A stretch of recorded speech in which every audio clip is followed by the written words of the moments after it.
What's up, guys? It's Mr. Javid, and today we are back on the Pokemon Showdown server. We're gonna be doing KELDEO today in this team building with Jam. I know it's been almost a week. You're probably like, damn it, Jam, you did it again. But no, I've actually intended to do this since Monday, and so I think it's just getting into the habit of doing 2 videos per day, because you know, different rendering and upload times, and I like to get this one up early. So let's get into it. KELDEO. I picked KELDEO because quite a few people agreed to it and multiple people suggested the same thing. So when I see multiple of the same Pokemon, I'm more inclined because there's a higher demand. But as you know, as we will always go over in these, in order to build a team, you need to know that metagame. If you don't know what a metagame is, it's essentially the environment. It's like think of a metagame in the same way you think of wherever you live, a society. Shout outs to the society, by the way. But a society, if you live in England, if you live in Italy, if you live in the US, there's a certain culture, there's certain things that when you go there, they're normal and expected. So a metagame is the same way. So if you go to Italy, you know, perhaps in Italy, it's expected that you shake a person's hand, you know, when you first meet them, every time.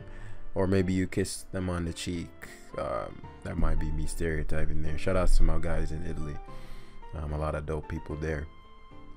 But you know, whatever the thing is, for example, in Jamaica, there was this thing, if you're in the islands, you may know, where they kind of do like a thumb handshake. I don't know how to describe it, but that's a greeting. So in the same way, a metagame is a society, a culture, whatever, and it has its norms. So the reason that's important is because you need to have the first of the 3 pillars, which is knowledge. And if you don't know what the 3 pillars are, the link for those videos are in the description below. Just go to the videos. It says like you want to learn with videos or something like that, and everything you need is there. I provide everything, easy access, free. So if you want those, go there. But assuming you know what a metagame is and you know what the knowledge pillar is, you're ready to build a team. The reason that's important is because in order to build, you're bringing together 6 Pokemon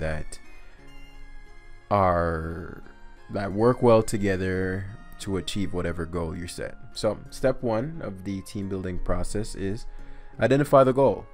Today we're trying to build around, we are building, not trying, we are going to build around KELDEO.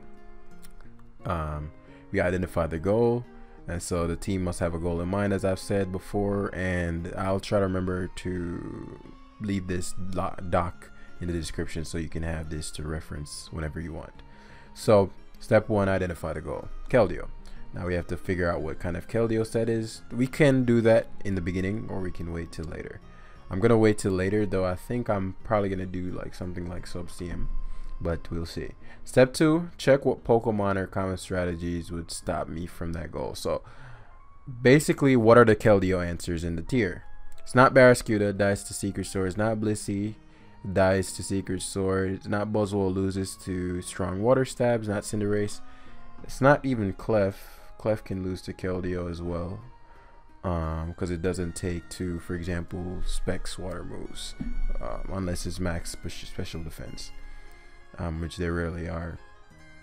Corviknight, not very reliable. Dragapult, not very reliable. Dragonite, I'd say, is pretty reliable, but it's an offensive Pokemon, meaning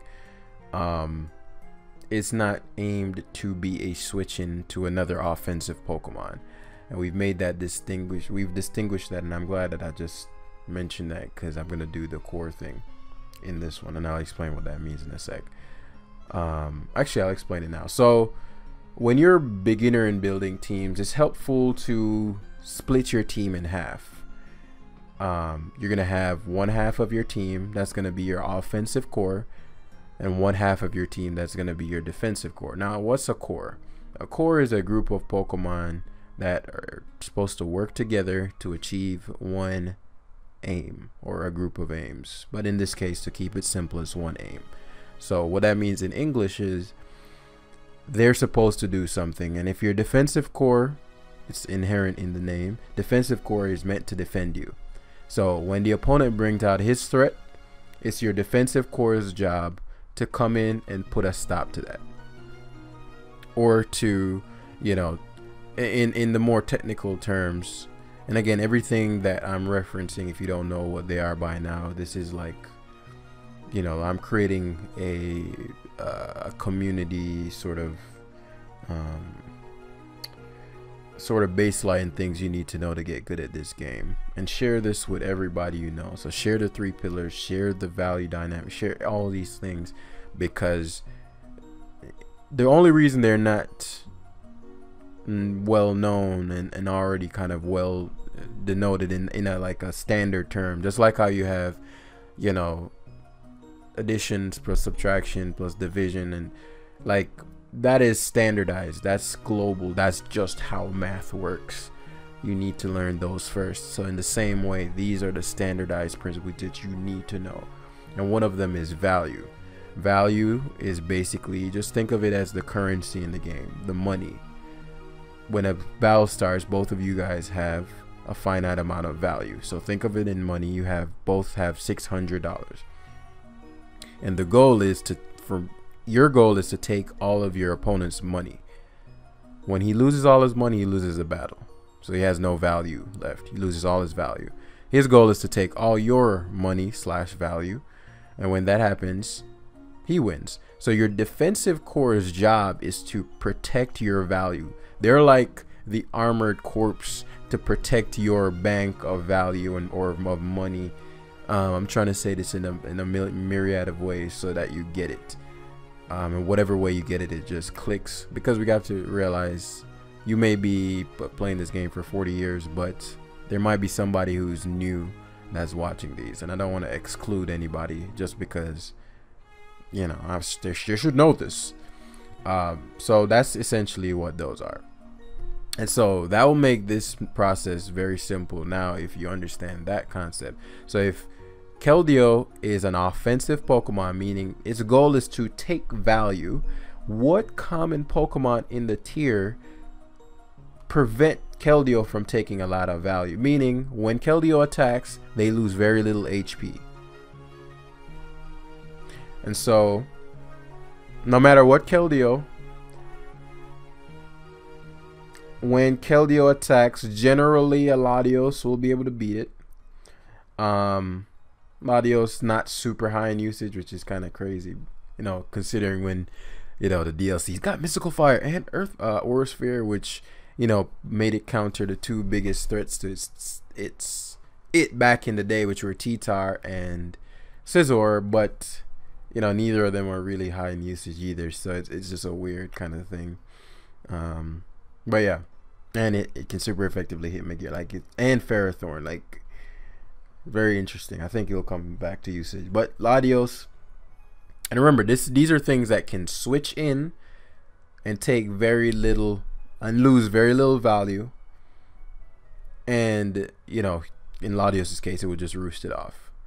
Slowbro is another one. Slowking Galar is a pretty reliable one because they're Assault Vest and it takes forever before KELDEO. Now KELDEO can beat Slowbro and it can beat Galar, Slowking Galar, because they can only generally hit it with Future Sight, and that requires, you know, a build up of turns. By that time you may Calm Mind up to a ton and, you know, be able to take the hit. But just as a kind of general rule, generally you're gonna probably lose to those two.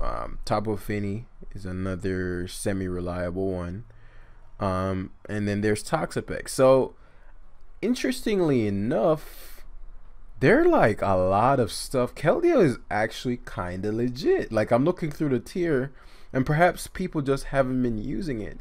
So I'm thinking I'm gonna use what I think will be the most lethal set, which will be the I have a weird thing of like putting certain moves in order. Like, yeah, I always put like the recovery move or the roost. Well, it depends. If it's a defensive Pokemon, I'll put like the recovery move at the bottom. and the like SD at the top, or whatever boosting move at the top. It's just a weird thing I always do. Has no meaning whatsoever, just aesthetics. Let me know in the comment section below your weird thing that really doesn't make any logical sense, but you just always do it. Whether it be like, I need to have at least a blue Pokemon and a red Pokemon to have my team builder looking pretty, or you just feel really good when you're using a colorful team. And so immediately we're going to step 2. We already completed step 2. We checked what Pokemon and common strategies put a stop to this. So Combine Keldeo will often be stopped by Galarian Slowking, Tapu Fini, and Toxapex. So the question is, how can we solve that problem? Galarian Slowking, Tapu Fini, and Toxapex. Now, immediately what comes to mind is Heatran, and I'll explain why. Heatran's Magma Storm capability allows for it to beat even certain water types. The core one I'm thinking of is Pex, but oftentimes people will leave their Galarian Slowking on Heatran, or they will switch it in on Heatran because it's such a bulky Pokemon. But if you connect that Magma Storm, and let's say you're a specially defensive variant, between Magma Storm's damage, because it takes I think 12% per turn, and the Earth Power damage, it's very likely that it'll die before you do. And if on that opponent's team, Galarian Slowking was the main way he could take on your Keldeo, then that's very, very, very important. But Heatran also assists with Latios. But in this case, Heatran's goal is to trap and kill, not necessarily be a Latios counter. And that's an important distinction to make, right? A lot of times there are things that can switch into things, but if that's not the role in that particular game, meaning if Heatran takes more value offensively, meaning if you lose Heatran, you can't get rid of Toxapex, then you don't switch Heatran in to, let's say, risking it on a Latios and taking a Life Orb Aurasphere, or switching it into a Tornadus, getting your item knocked off, or leaving it on Landorus and getting Earthquaked because you were trying to be saucy. Now you have no way to remove Toxapex. You lose, and then you blame the team. Was it really the team, or was it your decision making? So you do want to be very careful of things like that. But I think Heatran is an excellent partner. And to avoid these being, again, 45 days long, we're going to try to just put it together. If you notice, step 4 says start putting together a rough draft and avoid being trapped in perfection paralysis, which is never completing it because you want it to be perfect. So yeah, I don't want to be stuck in perfection paralysis. And actually, just kind of motivator, the last team that I did, the Gyarados one, the initial version was a complete and utter failure. Let's just say it didn't do well in practice, which is step 6. You're generally going to forget something, so use the team on the ladder. Now, it doesn't mean the team as a whole was a failure, but the rough draft that I picked needed to be refined. And so I've been team building, even though I don't team build as much because I'm not in Torage anymore. But I used to be one of the premier team builders. Teams getting stolen left and right when I was in the game.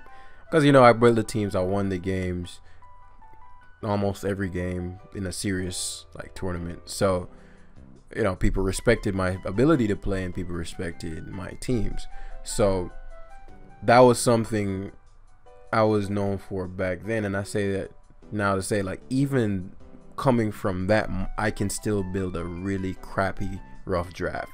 So if I'm still building crappy rough drafts, do not judge yourself on your rough drafts. Just be like, awesome, now I know what to do, now I know what to fix. Yes, I'm glad I lost to that. Yes, like, there's no downside.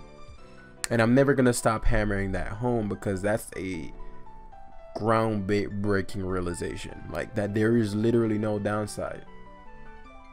It's only comes down to how you interpret the game. So if you end up quote unquote losing, meaning you did not get the points, then if you interpret that as that loss meant I'm not good enough, then you did lose, because your interpretation was pessimistic. Same event, the next guy interprets it, yes, I'm gonna get better now, because I'm not gonna make that same mistake again, or I'm gonna keep making that mistake till I don't make it again, which means you get better. And this is, you know, typical growth mindset. I didn't come up with any of these principles. I'm just the translator. All the information I know comes from you guys, meaning I work with hundreds of you guys, and I have to figure out how to get you guys to win. And so in doing so, the information that I'm sharing with you comes about. So Heatran, excellent partner. Now Heatran's a weird one, because it technically can fall in defensive, and the defensive core and the offensive core, because of how we're planning to use it. I'm just gonna put the two moves that I know we're gonna need. I mean the three moves I know. Now this could be protect, this could be taunt. Both have their merits. Could be rocks, depending on the other members of the team. Taunt helps with Pex, because it just guarantees that you beat it, because it can't recover after that. It also assists with certain variants of Slowbro. So let's say you Toxic it, and then though if you Toxic it, it's gonna lose to KELDEO, so that's another reason it's helpful. It also helps in removal of Blissey for the taunt variants. What else is there? Taunt variants helps with Finny a bit as well, but you know, Finny doesn't get toxic, but it needs a couple things to get going. Yeah, we'll see. So we'll continue with the rough draft. So KELDEO. Okay, what else can support KELDEO? You know, what other member lures in the common things that KELDEO doesn't like? So Heatran is one. KELDEO baits in Slowbro, Toxapex a lot, things of that nature. I think another cool feature is a lot of KELDEO answers. That's not true, actually. I was gonna say a lot of KELDEO answers don't like Future Sight. That's not true. That's about half true. It might be important. And the reason that we want to trap Toxapex is because Toxapex sometimes has haze. So you don't want haze. Is the biggest impediment to KELDEO. Like if the Toxapex has haze, you're screwed. But a lot of specs these days don't run haze.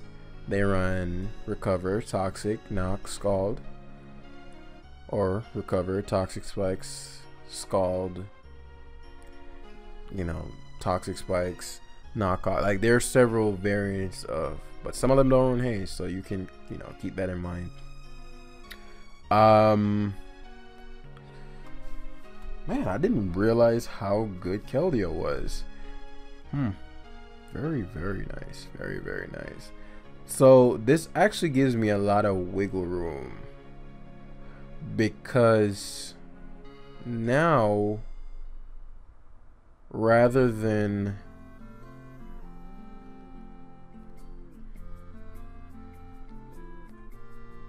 I wonder.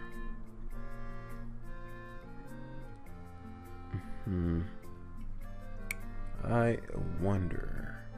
What I was thinking here is,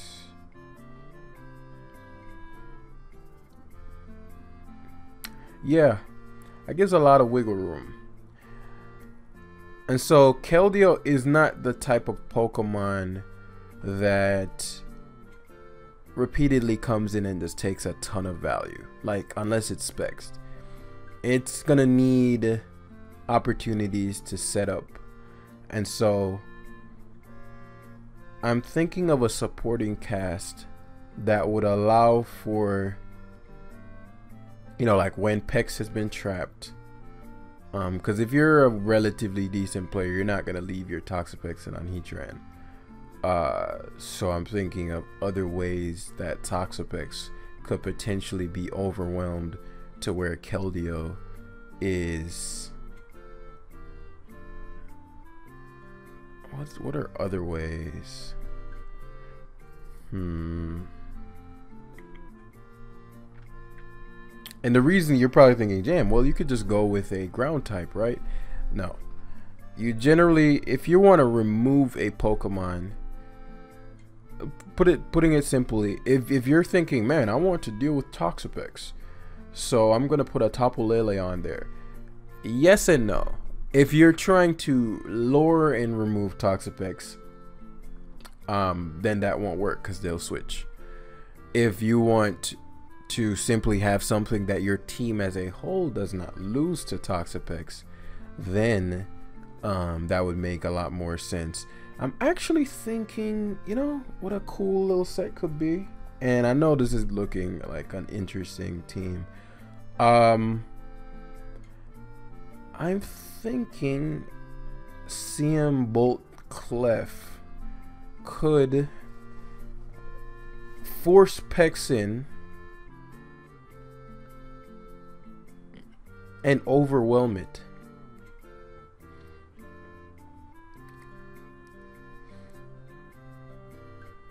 It could also force Galarian Slowking in and overwhelm it, because Galarian Slowking nine times out of 10 is gonna come in on a Clefable, and Calm-Mind Clefable can 1v1 it without a crit or any luck like that.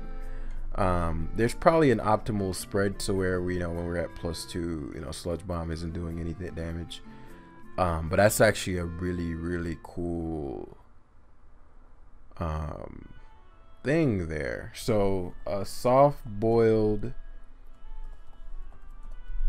and as I said in the last one, we don't want to obviously use the same Pokemon over and over again, so that does skew my team building a bit, because, you know, Clef, for example, might not be the best partner. It might be, but it might not. But I don't want to use the same Pokemon over and over again, so just kind of, you know, have to, you know, take that. How you're gonna take that? So so another weird kind of, not a straight up wall, but I'm thinking perhaps running Orb. That way it can 2-hit KO Toxapex even if it's Haze. I'll have to run the calcs on this. I think by the time I do the team, because I don't want to make it again ultra long. So I'm gonna count Clef sort of in the defensive core, even though it's technically offensive in Life Orb. These two are what you call more tanks as far as like roles on a team, and a tank is a Pokemon that can take value and prevent you from taking value, both. Generally what you consider a like a, you know, call a glass cannon or an offense, like something that's purely a value taking Pokemon is something like a Gengar or a Cinderace, things with low defensive stats but high offensive stats. And so this is a little different, but it'll give you some insight as to how teams can be varied, as long as it's fulfilling step 3. Identify what strategies can aid in removing and stopping all the blockers to your goal. Then as long as that team has the synergy, then we're good. And another sort of thing to consider when I'm doing these is, you know, when you're building your team, you're not going to just throw mons together. I mean, you could, and then just hop on the battle and you know, test it there. Hop on the ladder and test it there, or, you know, with your buddy or whatever. But I can't be in a video for 20 minutes. So forces me to do step 4, which is not yet trapped in perfection paralysis. So Clefable Tran, it's another Punisher. What benefits from Keldeo's presence. Like, for example, what kind of things does Keldeo love to be in on? Keldeo loves to be in on things like Heatran, things like Hydreigon, things like Moltres, like Nidoking. So Heatran, Ferrothorn. Just off the top of my head, as a pivot mon, Coco seems like something, and Coco plus Clef with Terrain could be a very, very great asset, because that Pex could lose most of its health then and there. It won't kill it, but that's a little, thing you can do to have some fun. Because what I'm looking at, I'm like, Keldeo, a lot of things that Coco lures in, Keldeo likes to be in on. So ground types, Ferrothorns, Heatran to a extent, Landers,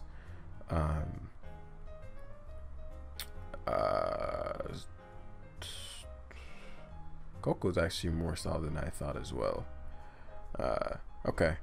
And Coco lures in things Heatran likes to be in on. So it's a standard Coco. I think Boots is the best item on Coco right now. I don't think when HP Ice was a thing, you could, Magnet was a thing, but I don't think the power is worth having to deal with spikes and rocks. Like the ability to not take any damage, just so dumb. Like, it's such a dumb item. It's just too delicious to pass up. I'm rocking U-turn just to guarantee that momentum, especially for a. Actually, this is one of the cases where I like my and I want to stab right over it, and then the weakest irrelevant move on top. I don't know why I like it like this, but that's just how it is. Obviously, are we gonna go to Mr. Ease himself once again? Of course we are. No. Yeah, yes, yeah, we are. Yeah, we are. Yeah, we are. We're gonna go to Mr. Ease himself. Landers, Ease, for my viewers. And the last team struggled with having a lot of offensive presence. So for example, this has two set up offensive presences. That's bulky Heatran, gonna be max HP for sure. Coco isn't the strongest thing ever, and so this is looking to pan out more like a bulky offensive team. There's so many things that could go in that last slot. So many things. Another cool partner to Keldeo, as I'm looking at it, could be King Rilla, because Rilla baits in a lot of things that Keldeo likes as well.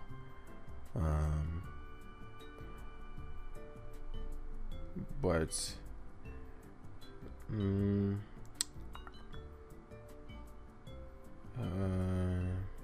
there's so many options here. There's so many things I could put in that last slot.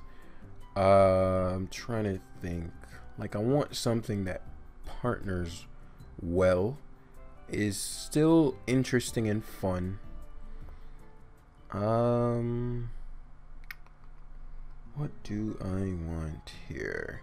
And obviously, again, this is going to be the rough draft, and so we'll kind of just scan over it to see, are there any glaring weaknesses, and then we hop on, we make it do what it do, and figure it out as we go. Something that's mad underrated right now, Aegislash. Aegislash is super underrated. I might do like a proper team building, which I won't be able to do live because it just would take too long, because I have to, there's a whole process to that. Just as a, okay, let's finished and adjust, I'm going to say maybe let's say we assume Landorus' scarf. Another thing that's super underrated is Galarian Zap. Like that thing in the modern meta, I think Galarian Zap can solo most teams. Let's throw Galarian Zap on there.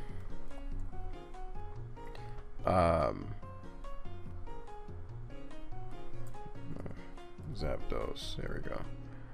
Zapdos galore. Because Spectre is in the tier, you can play it. You don't like a Ghost Resist isn't as mandatory as it was. Dragapult is picking up in usage, but they're just not that many. Like you're gonna pretty much be using Amanda Buzz on every team if you want a dedicated Ghost Resist. So I'm not gonna press that too much. I'm gonna use a Choice Scarf one in this case for ease. It's a pretty offensive team. Yeah, it's more to the offensive end of the spectrum. Just thinking, which isn't a bad thing. Oh, oops. I just don't want to send you guys into, you know, screw it. We're gonna use Galarian Zapdos in this one.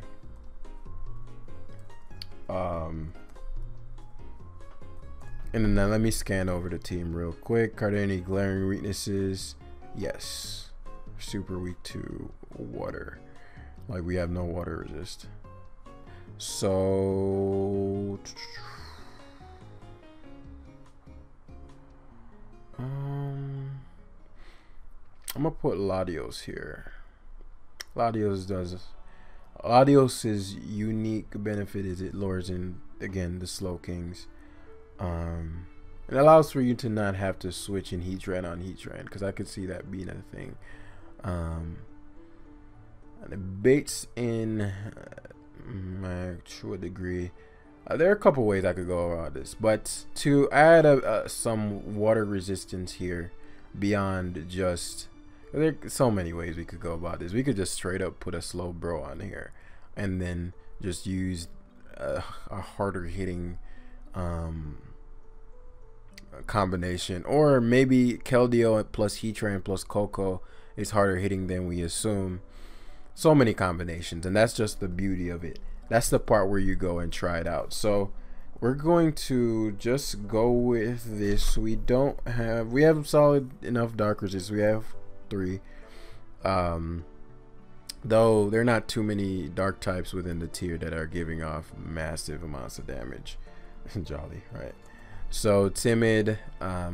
Also, a lot of the time Cinderace or Adamant, so that's something. Psyshock is helpful. I prefer Psyshock because a Galarian Slowking does over half, especially after rocks. And we discussed that earlier. Aura Sphere I prefer over Mystical Fire because the coverage is just a little bit better. But I can see a case for Mystical Fire as well, especially because Mystical Fire would just straight up remove Ferrothorn, which would open up this particular Clefable set. But Aura Sphere does also hit Ferrothorn, and it allows for you to do damage versus Heatran. Because if you're gonna switch in on Tran, you know, one would assume you can do something back. And if you pack Mystical Fire, that's just not the case. And so the last move, healing move at the bottom. Strongest stab right after. Then Psyshock, Aura. And Psyshock allows you to take on Blissey as well. Otherwise, Psychic is for Clef, but again, Clef isn't super relevant. You know, it's a simple Lando. Earthquake at the base, and Stone Edge, and then like knockoff and U-turn. And it's gonna get to a point, as I said, where we're gonna just do a long one, and that shit might be 2 hours, 2.5 hours. But as an introduction to the series, I don't think I don't think that's necessary yet. Let's get everybody's fundamentals, and it's actually inspired so much team building, and I've been seeing it in the society. I mean the society and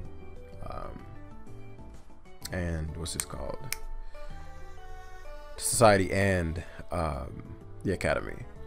So society is just a group, a facet of the society. So I mean, you get what I'm saying. Society is a facet of the academy. If you want to join that, the link is down below for the Patreon membership. That's just how you get access to that. And then the boot camp is something more advanced. So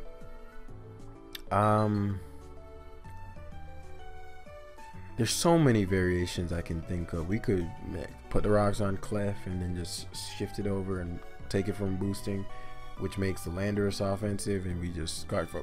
There's so many mixtures. That's the fun thing. Like, just within this structure, this might not even be the right move set, and that's why step 6 is so important. Because what I was doing just now was step 5, which is where I realized, oh, I don't have a good water resist. Okay, let's add a backbone water resist there in Latios. Rillaboom could be, well, not could be, would be very problematic. So I could see myself eventually, adding something else to assist with that. Maybe taking off Clef, putting on a damn offensive Zap, like Volcarona, double up on the fire, or put Galarian Zapdos in that slot, because that also helps. Galarian Zapdos could go in Clef slot, but as I said, or a Dragonite, or a bulk up Corviknight, because the dope thing about bulk up Corviknight is most of the time Toxapex is its biggest concern, and if you trap the Pex, you open up Clef and bulk up Corviknight as well. Could also put, what were we just talking about, concern about? Rillaboom. You could also put, there's just so many options, but we'll see. That's where we're gonna wrap it up. Almost kept it under 40 minutes. Let me know how I can better explain things. I'm refining it each time so I can make it more understandable, brief, so that anybody can understand, and the barrier for entry for Pokemon. That's what we're gonna do here at the Academy. That's what I'm committed to doing.